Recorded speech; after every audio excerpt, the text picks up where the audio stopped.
Welcome to the 4th episode of the Fishbowl podcast. I'm Remy. And I'm Hannah. And today we're going to be talking to you about a movie that we watched for the lulz. It's a little horror movie called Prom Night. Prom Night. And it's confusing, and there's so much that goes on that just doesn't need to happen. So we're just going to talk a little bit about that and why it annoys us and why you shouldn't watch it. Or you should watch it. And we'll tell you about our not cups now. Pop off, Remy. This is my not cup. It's a little jar pesto that I finished because I'm a pesto fiend. Oh, yes. If I'm eating anything, I'm eating pasta with pesto. Mm-hmm. I had it this morning for breakfast. It wasn't a good idea. I mean, it was. It was really I'm kind of nice, not a but pesto fan. I'm more of like a tomato sauce kind of gal. Not like See, ketchup, like tomato, like... I've graduated to pesto. Like, I used to be like a normal basic bitch who liked tomato sauce or whatever with pasta, but now I'm an intellectual and I stand pesto. Alright, guess we'll move to my cup. I'm also intellectual and mature, as you can see based on my cup. It's a Kinder Egg cup, like, thing. And it's got water in it, except I filled it up and then I closed it, and I think the water line is higher than like, I'm scared to open is what I'm trying to say, because I think it will go everywhere. Like, look at that, you kind of see in the... No, you don't. I see it. You don't see it. I lied. There's water in this, and if I open it, it'll go everywhere. And so I'm probably never going to drink this, and I'll find it one day in my room, all filled with water. Anyway, it reminds me of those, like, Mighty Beans. You ever play with Mighty Beans? Like the jumping ones? Yeah, because there's water in it, so it goes like that. Anyway, that's totally off topic. Let's get to the video. The movie that we watched is called Prom Night. It's from 2008. It's a movie about a girl, and we don't remember her name, so we're going to call her Brittany, because it's Brittany Snow. Yes. So Brittany was going home from some kind of practice at one point, and then her friend mom dropped her off, and she went to her house, and her family was dead. And she hid under the bed and watched her mom get stabbed, and then the guy just left. I feel like we should put in a little spoiler alert warning. Oh, spoiler alert for this movie. Spoilers. We're going to Spoilers explain ahead. the whole movie. And spoilers behind. So be careful. Yeah. So the guy that broke into her house and, like, tried to kill her and her family or whatever was her teacher, and then he killed 3 people, at least, and he was gonna go to jail, and then they said, no, he's crazy, we'll put him in place for insane people. And then 3 years later, he breaks out, and then she is, as the title might suggest, at her prom night. Mm-hmm. And then he escapes like 3 days before her prom, but the police officers only find out the day of her prom, when she's already at the prom, that he has escaped. And they tell her family, her aunt and uncle that she's staying with, but they don't tell her, because they don't want to ruin her prom.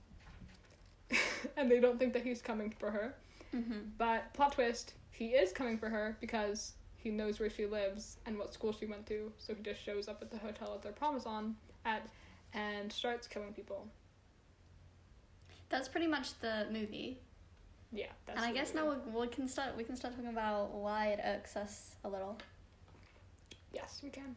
First point is that the intro song is really good, and we both noticed this and appreciate it. And after really that, it all went downhill.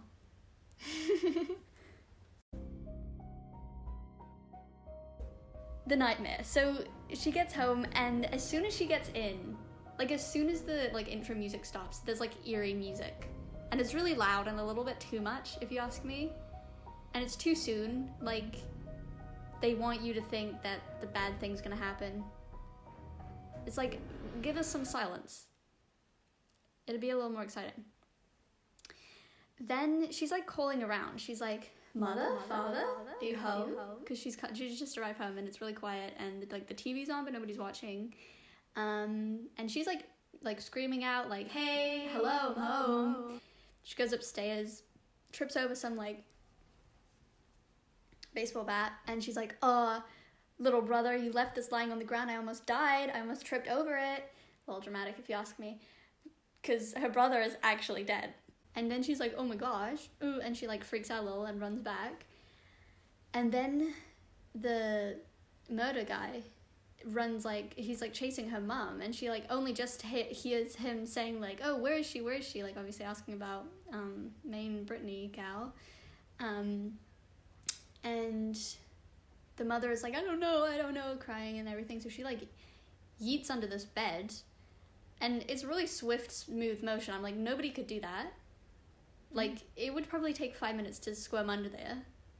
But she just, like, slides under like it's, like, a water slide or something. I don't know. Anyway. And then her mother's, like, stabbed right in front of her. And her mum's, like, looking directly at her, like, under the bed. While this guy's on top of her, like being like, hey, where's your daughter? And she's like, I don't know. And she, like, can see the daughter, you know, like, under the bed. And the daughter's like... She does really good crying bit, which is good. Yeah, yeah, that was a good bit. This is kind of the end of the good acting. And then she dreams that like he kills her, and then she like wakes up from the dream. That's what I was thinking about. This is my problem that I had with the nightmare. Yes. Right? Her whole thing is that what happens in the nightmare is that she walks out and she's like, hey, police, come help me. And the police do not care. They're driving past her house. They say, we hate you, Brittany. Yeah.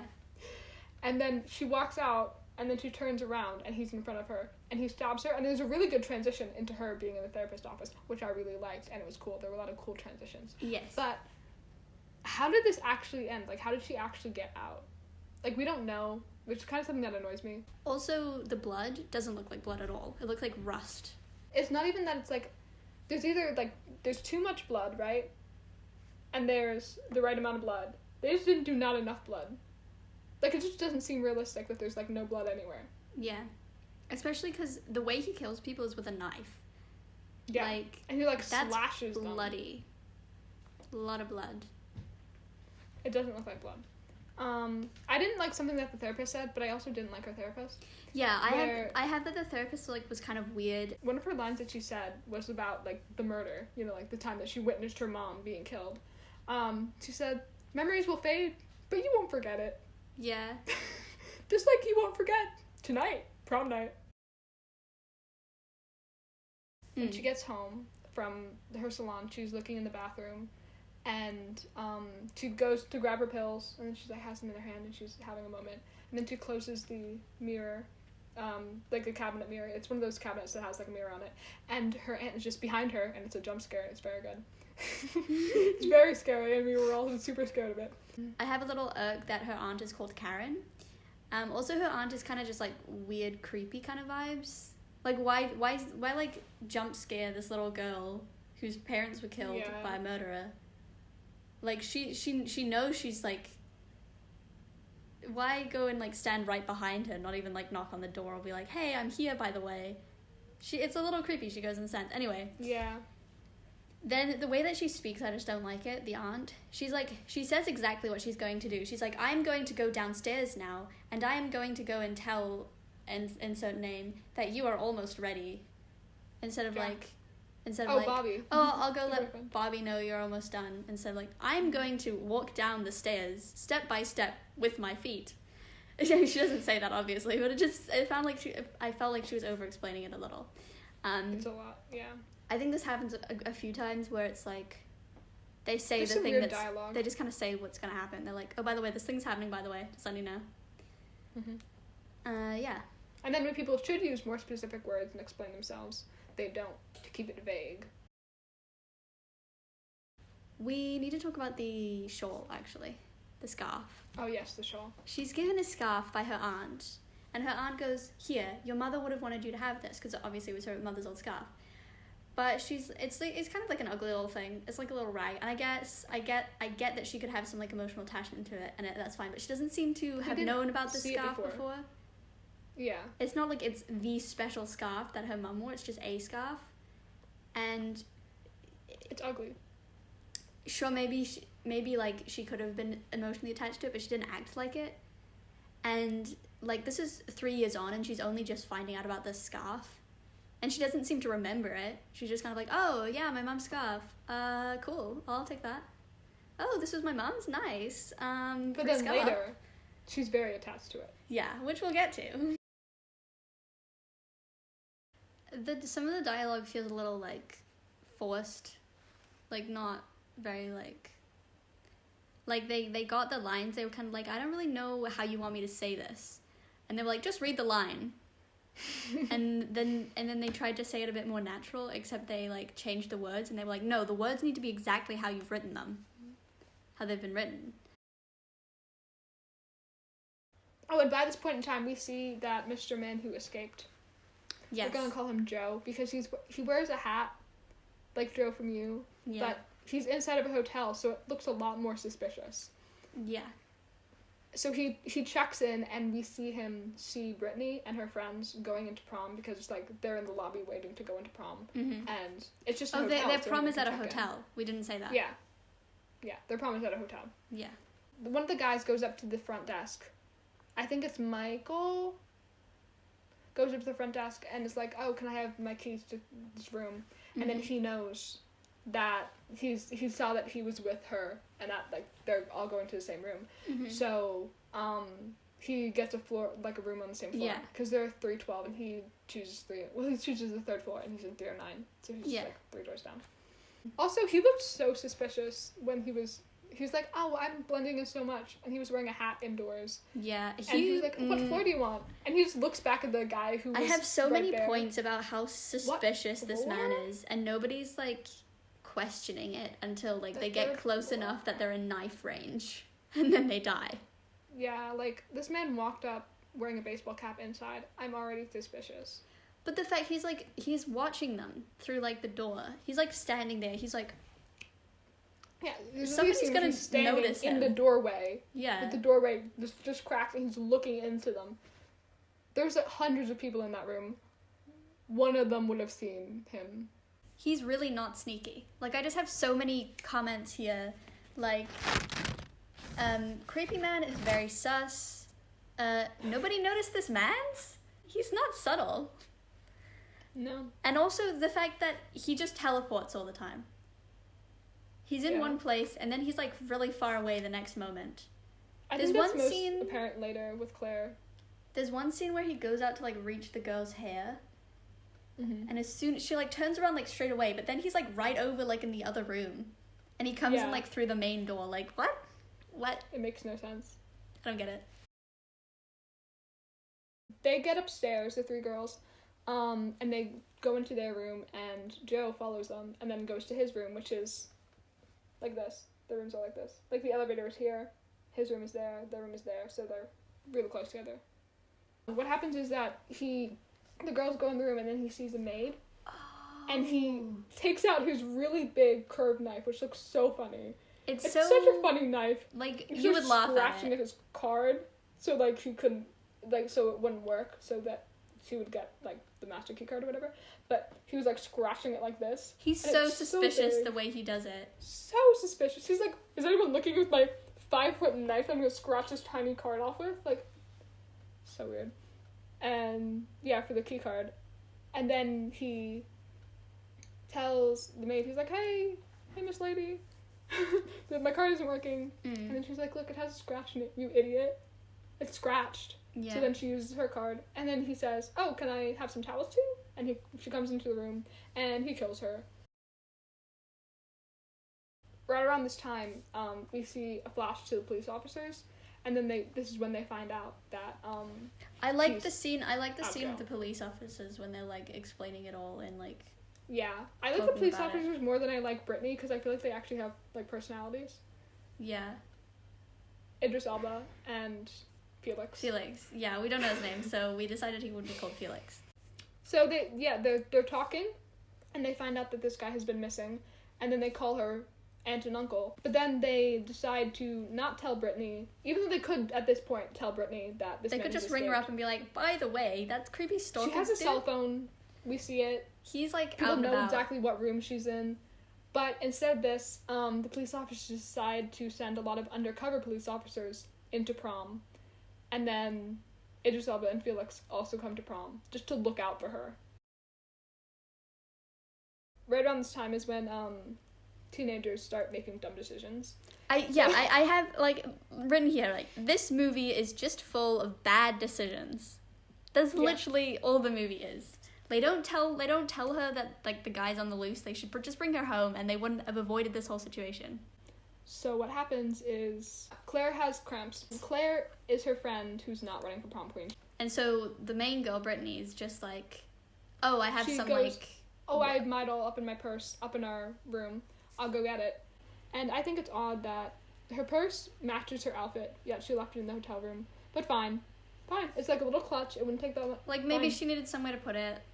Maybe she just needed to leave it up in her room. And also, up in this room as well, which is something we forget about until later, her scarf is up on the shelf as well. Yeah. So, yeah. So she clearly doesn't care about it that much, because she's not wearing it Why would you go alone? Why would you go alone? Also, if you were the friend that needed the pills, right, you'd go up with her, because otherwise the alternative is that she brings the pills down, and this girl just takes them in the middle of the dance floor. So then she goes upstairs, and then she's like, oh, it's so spooky up here alone. Yet she continues to go up to the room alone multiple times. Okay. So she's about to leave, and then she gets super freaked out because her bestie Claire came upstairs. And then what happens is that, Claire's dumb because Brittany's about to go down, and she's going to wait for her friend. And then Claire said, no, it'll just take a couple minutes. I'm just going to pat my face dry. Yeah, she's just going to, because she was crying. She's like, I'm just going to clean my face. She was crying, yeah. She said, I'm just going to clean up my face and fix my makeup. This would literally take, 10 seconds. She just wants to, dry her face. Seconds. So Brittany leaves. Bye. She runs real fast because we don't see her. And that's something you'd stick around for. You'd just be like, you wouldn't even be like, oh, I guess I'm leaving now. I'd be like, I'll just stay. Like, there's no reason for her to leave. So then she leaves. And then as soon as she leaves, Claire gets strangled by the creepy stalker man. Oh, so, also... And then she goes... They all get really suspicious. As soon as they're in a room alone, they all get really suspicious. The guy who is killing everybody, they don't know he's there. He's not loud. He's he teleports. He doesn't need to make sounds when he moves. And they're all there is no audible sound. And they're And it's just for the benefit of us. Yeah. Because we know. I don't like it when movies do that, because we know something. Because and then the only reason that she's scared when Claire comes into the room is because we think it could be him. Yeah. Oh, also the fact that there's so many ironic lines where it's we know that the murderer is on the loose and that he's killing people in this hotel, and they don't know, and they're always guys, there's nothing to be afraid of. So then what happens at this time is that Michael leaves to go look for Claire. He's the boyfriend of the friend that just got murdered. So he goes up to their room, and then he's stabbed, so he's dead as well. And then they send up someone to look for the maid. Basically, Owen Wilson just pops up. Big Owen Wilson. He goes to walk into the thing, and then the dude just kills him. And that's that. And then he does this weird scream. Yeah, there's a weird cut to him screaming on the bed, and he's like, ah! Yeah. It's exactly how Owen Wilson would scream if he was in this movie. Julio's the concierge guy. His name isn't actually Julio. We didn't mention that. His name isn't Julio. We don't know his name. Also, Felix's name isn't Felix. We mentioned that. Yeah, but Julio, we don't know what Julio's name is, because I don't think they say it. But he's the receptionist, and basically what happens is that he checked in the guy at the beginning. He was the guy that was waiting there, and then he gave the other people the keys. And then Idris Elba walks in. Yeah. And he says, have you seen this man? And it's the man that is the murderer, but he's got longer hair. In the photo, so and in real life he has shorter hair, because he cut it. Julio looks at it for 2 seconds. He says, I don't know this man. I've never seen this man in my life. And then he keeps asking, should he be worried? And they won't tell him. They won't tell him that he should be worried. It's feasible that he wouldn't recognize because he only saw him for literally 2 seconds. But also he was really suspicious, and I feel like you'd remember that. Yeah. He talked really slowly. But I guess he was also trying to conceal his face with his hat and trying to look away, because he was giving an ID that wasn't his. Because also, by the way, he killed the guy that he stole the ID from, who's in the trunk of his car. Yeah. This is just, like, we're fully just retelling this whole movie. Like, you don't even need to watch it now. You've just, like, this is just the whole movie. But then we're adding our feelings about it, too. Yeah. So you don't need to have feelings about the movie, because we'll have them for you, and we'll tell you what the whole movie is about. Oh, then... So then... The girl and the guy, who are friends of Brittany's, who are, like, think that they're going to be prom queen and king, and then her boyfriend, they leave right before the prom king and prom queen are announced. Which is dumb. Like, if you were really, like, obsessed with being prom queen and it was about to be, like, told, you'd be a little nervous, you'd be, like, a little excited, you'd want to stick around. At least they go together is the only thing. Yeah, they go together, which is big brain. Also, they go up because they're looking for Claire and Michael as well, because they're like, where are they? But they seem to not care that much about Claire and Michael, because they've been gone for a long time, and they're like, and maybe they were just kind of having chats at their table, and they were like, oh, wait, where are 2 out of 6 of our friends? They're just not here. So, they go upstairs, to the room, and we do not know where the man is at this point in time. No, he goes down the elevator and passes her, and the girl who's going to be prom queen goes like, I recognize this man. So and she passes him, and then she's like, I know that guy, and then her boyfriend's like, we don't care about this. And then she goes up to the room, and she's still like, I know this guy, this is really bothering me, and he's like, I don't care. Please, I don't want to talk about this. Yeah. And then everyone's downstairs like, they're about to announce prom king and queen, where are Lisa and Ronnie? And then she suddenly realizes who he is, and she runs downstairs. Who he is. She's like, that's that guy. I know him. I gotta go tell her. And Ronnie's just like, ugh. And Ronnie's like, so disappointed. And then we see, as Lisa's leaving, right? Ronnie looks down. He had a fucking ring box. He was gonna propose to her. And then Lisa gets her throat slashed in the basement. And they're still looking for her. And then right around this point, they realize this guy is in the hotel because they find the guy that he killed and stole his identity. So there's like sirens going, they're like, everybody evacuate. They're saying, please exit. But Brittany decides not to go outside. There's obviously a danger. She's not scared. She's not a scared girl. Only when there's a jump scare and there's a lamp behind her and she turns around and it's a lamp. She goes, I didn't expect you there. But there's a whole alarm going off and she goes, I left my special scarf from my mother up in my room. I better go get it.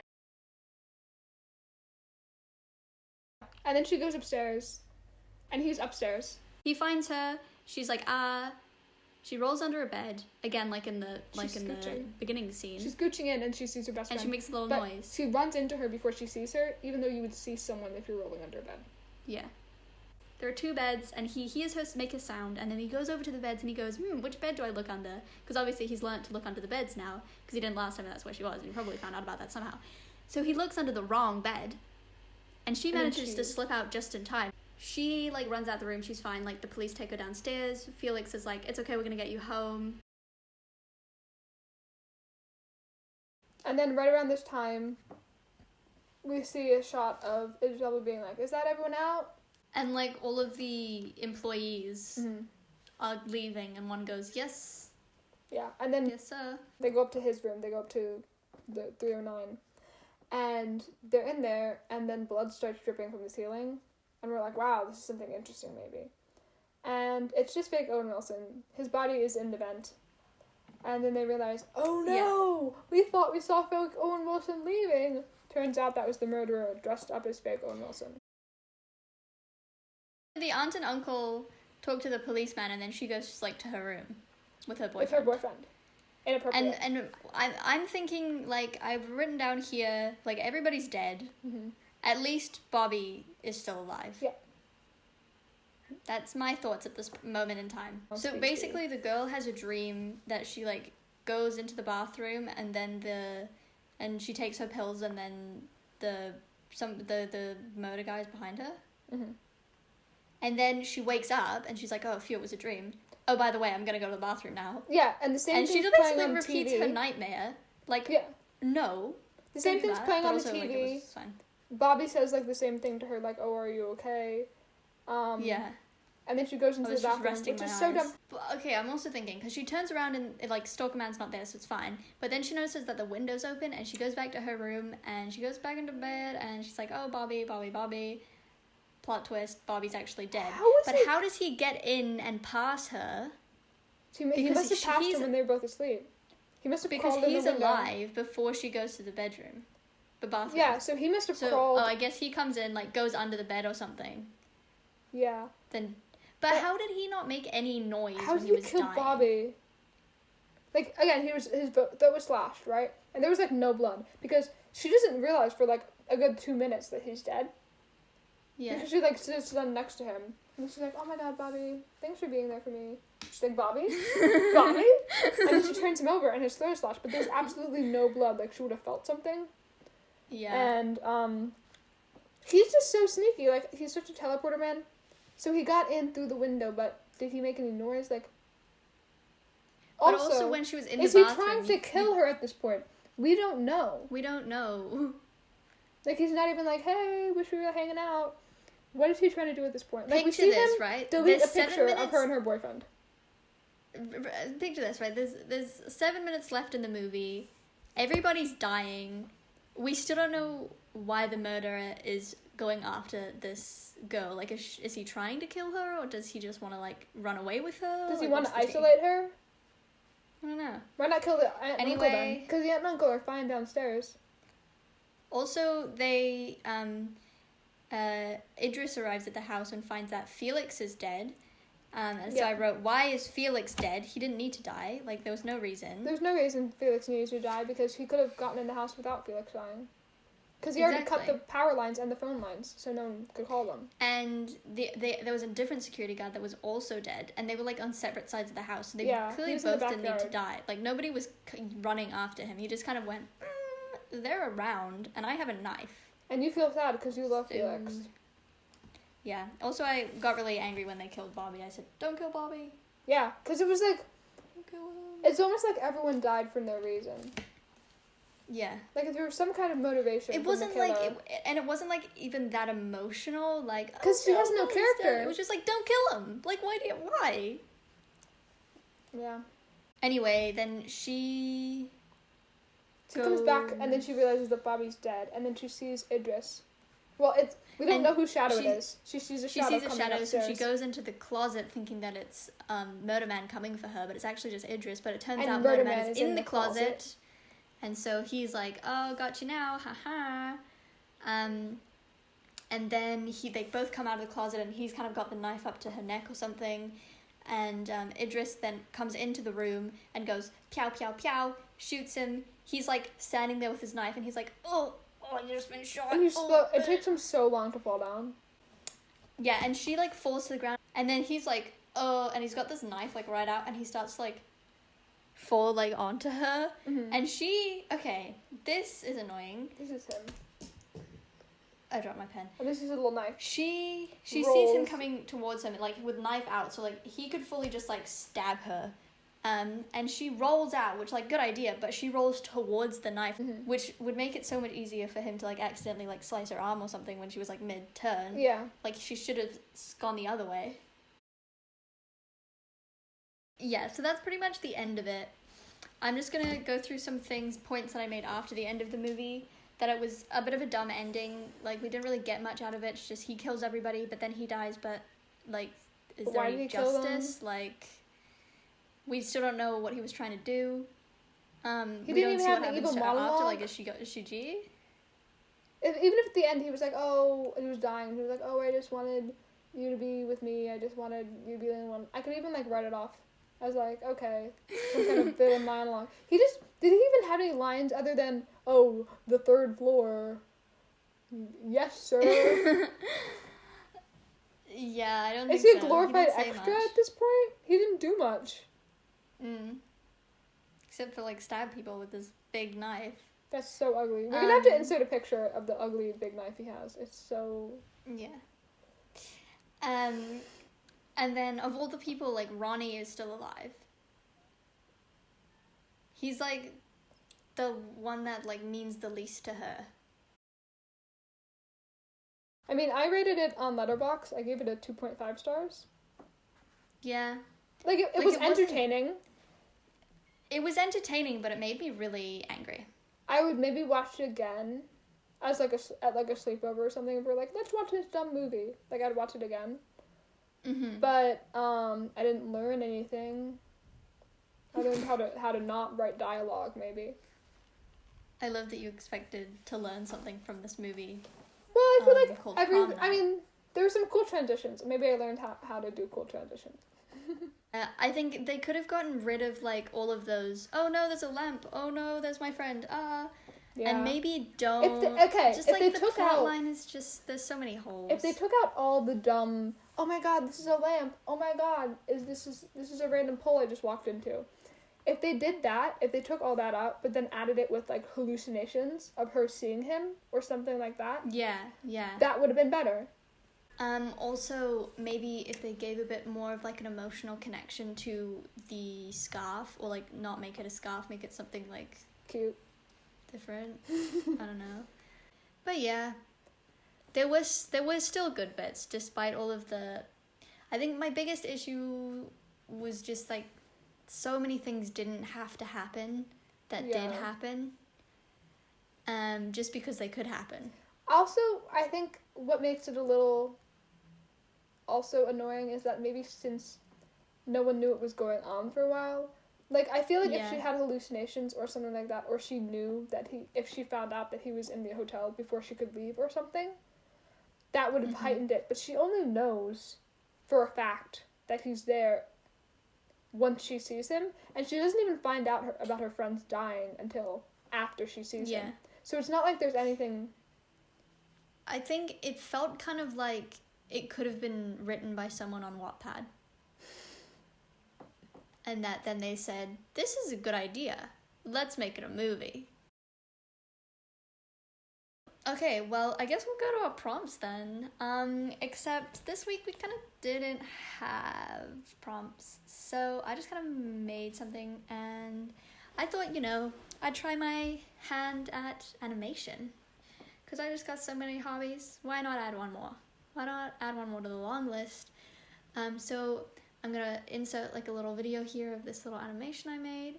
It's like 8 seconds long, but it took me like 2 hours. So yeah, I probably won't ever animate again. But this is what it looks like. If you want to take inspo from that and make your own special little animation or something based on the concept and make like a poem or a song or I don't know, an artwork, anything creative really, then you can do that and you can email it to us. You can also do whatever Remy did. What did Remy do? Remy did is that she made a little bracelet because she loves little beaded bracelets because she's so quirky. But this one has a theme, and the theme is Lightning McQueen, so it says ka-chow. Very cool. And I did little Lightning McQueen color beads, which is kind of good because these red beads, you can't really tell, but they're a lot more see-through than the other colorful beads, so it's kind of hard to use them. They look a little less opaque, so they're kind of annoying, but it looks good with the yellow, and it's kind of quirky. I guess that's all we have, so yeah, email us below or Instagram, DM, or now we have a TikTok. We've made one of them things. Yeah. You You can't really message us on that, I don't think, but you can watch it. can follow It's called us. The Fishbowl, like everything else. So you can do that. And yeah, if you try on our prompts, show us. And we hope you enjoyed the video, and we hope you join us next time, and... Make sure to bring your own, not cup.